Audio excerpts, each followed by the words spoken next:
باقی سارے کام بھی ابھی کر لیتی ہوں، ایسا نہ ہو کہ صاحب پھر سے چیل کی نوکرانی کا طعنہ دیں۔ پھر گوری کچھ چیزیں لیتی ہے اور بلبل کو ساتھ لے کر کبوتر کی طرف جاتی ہے۔ گوری، تم نے بہت دیر کر دی آنے میں۔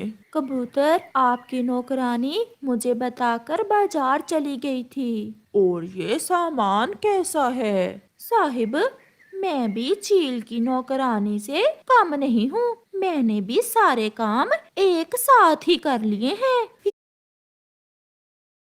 منڈے 20 روپے، ٹیوزڈے 30، وینسڈے 40۔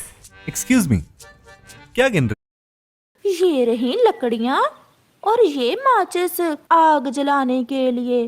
دیکھ لیں، اگر ڈاکٹر سے آپ کو آرام نہ آیا اور آپ مر گئے تو آپ کا انتم سنسکار کرنے کے لیے میں سب چیزیں لے آئی ہوں۔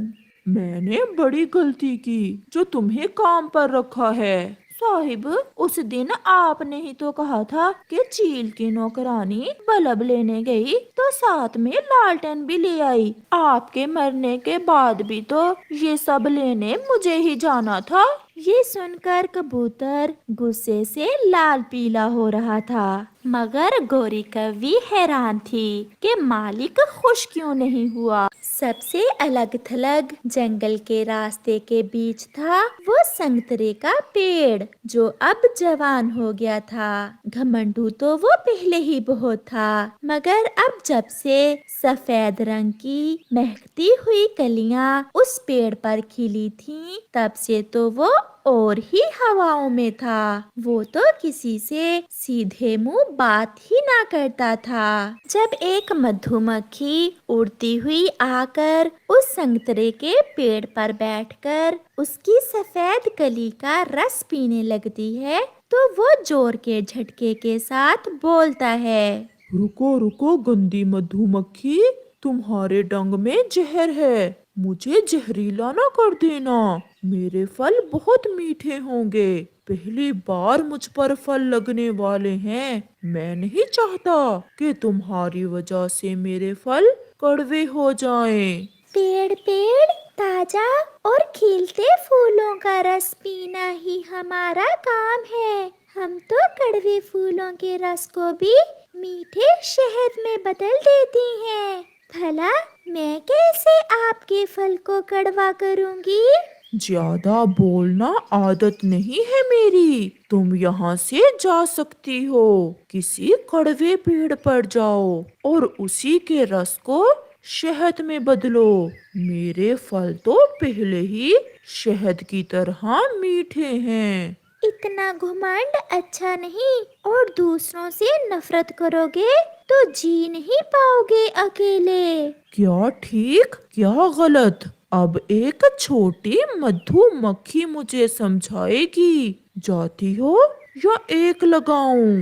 بہت نراش ہو کر وہ چھوٹی مدھو مکھی وہاں سے چلی جاتی ہے۔ رات کو ہوا کے ساتھ اس پیڑ کے پھولوں کی مہک پورے جنگل میں پھیل رہی تھی، جسے وہ گھمنڈی پیڑ اچھے سے سمجھ رہا تھا۔ صبح ہوتے ہی سنگیت گاتے ہوئے پکشی اس بڑے سنگترے کے پیڑ کی طرف آکرشت ہوتے ہوئے آتے ہیں۔ چڑیا وہاں آ کر گنگناتی ہے، طوطا بھی میٹھے میٹھے سنگیت گاتا ہے۔ بلبل تو اس پیڑ کی کچھ زیادہ ہی دیوانی تھی، وہ تو سارا دن وہیں بیٹھی رہتی تھی۔ دن گزرتے گئے، کبھی دھوپ کبھی چھاؤں، موسم بھی بدل گیا، ٹھنڈ بڑھ گئی اور اس سنگترے کے پھول پھل میں بدل جاتے ہیں جو اب پک چکے تھے۔ پورے جنگل میں وہ سنگترے کا پیڑ سب سے سندر دکھ رہا تھا، اس کے پھل ایسے دکھ رہے تھے جیسے کسی دلہن نے گہنے پہن رکھے ہوں۔ اب مجھے بری نظروں سے بچ کر رہنا ہوگا، بہت ساودھان رہنا ہوگا، مجھے کسی کو اپنا پھل نہیں کھانے دوں گا، میں کیوں اپنی سندرتا ہمیشہ کے لیے نہ رکھوں۔ دوست، میں کب سے اسی انتظار میں تھی کہ کب آپ کے میٹھے پھل پکیں اور کب میں سواد چکھوں آپ کے میٹھے پھل کا۔ کیا یہ تم کیا کہہ رہی ہو؟ میں بھی کہوں، ہر روز تم یہاں میرے پاس آ کر سنگیت کیوں گاتی ہو؟ بہت ہو گیا۔ اگر میرے پھل کھانے کا ارادہ ہے تو تم یہاں سے جا سکتی ہو۔ مگر کیوں دوست؟ ہم پکشی اور پیڑ ایک دوسرے کے سہارے ہی تو زندہ ہیں۔ ہمارے میٹھے سنگیت سننے سے ہی آپ کے پھل میٹھے ہوتے ہیں۔ کیا اچھا، کیا برا؟ اب کیا ایک چھوٹی بلبل مجھے سمجھائے گی؟ جاؤ جاؤ موٹو، کہیں سے جا کر بیری کے پھل کھاؤ، میرے پھل کوئی نہیں کھا سکتا۔ بلبل نراش ہو کر وہاں سے چلی جاتی ہے۔ کچھ دن گزر جاتے ہیں اور پھر اس سنگترے کا ایک پھل خراب ہو جاتا ہے۔ ایک پھل خراب ہو گیا، کوئی دقت نہیں، مجھ پر اور بھی بہت سارے پھل ہیں۔ یہ خراب پھل میں کسی پکشی کو دے دوں گا۔ چڑیا جو اسی پیڑ سے تھوڑی ہی دور رہتی تھی وہاں آتی ہے۔ میں سمجھ گیا، میں سب سمجھ گیا، مجھے سب پتا ہے تم یہاں کیوں آئی ہو۔ پھل چاہیے کیا؟ میرا میٹھا میٹھا پھل کھانے آئی ہو تم؟ ہاں، آپ بہت اچھے ہو۔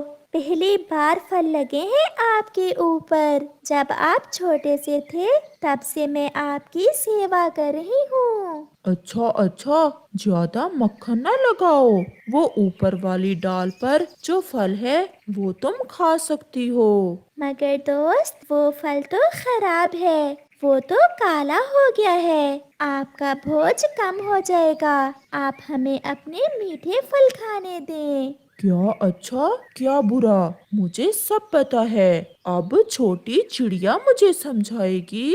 وہ پیڑ سب کے ساتھ ایسا ہی کرتا اور سب کو یہی کہتا، طوطا کیا کبوتر کیا، وہ سب کو بھگا دیتا۔ کالو کوا تو خراب پھل ہی کھا لیتا اور خوش ہو کر وہاں سے چلا جاتا۔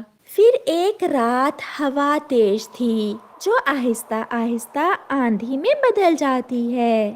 سنگترے کے پیڑ کی شاخائیں پھل کے بوجھ سے جھکی ہوئی تھیں۔ تیز ہوا کے سامنے وہ بڑا پیڑ بہت چھوٹا ہو گیا تھا۔ وہ سنگترے کا پیڑ بہت مشکل سے کھڑا تھا۔ اپنے ہی پھلوں کا بوجھ اب اس کے لیے مصیبت بن گیا تھا اور پھر آہستہ آہستہ اس پیڑ کی سبھی شاخائیں ٹوٹ جاتی ہیں اور ایک تیز ہوا کے جھونکے سے وہ پیڑ جڑ سے ہی اکھڑ جاتا ہے۔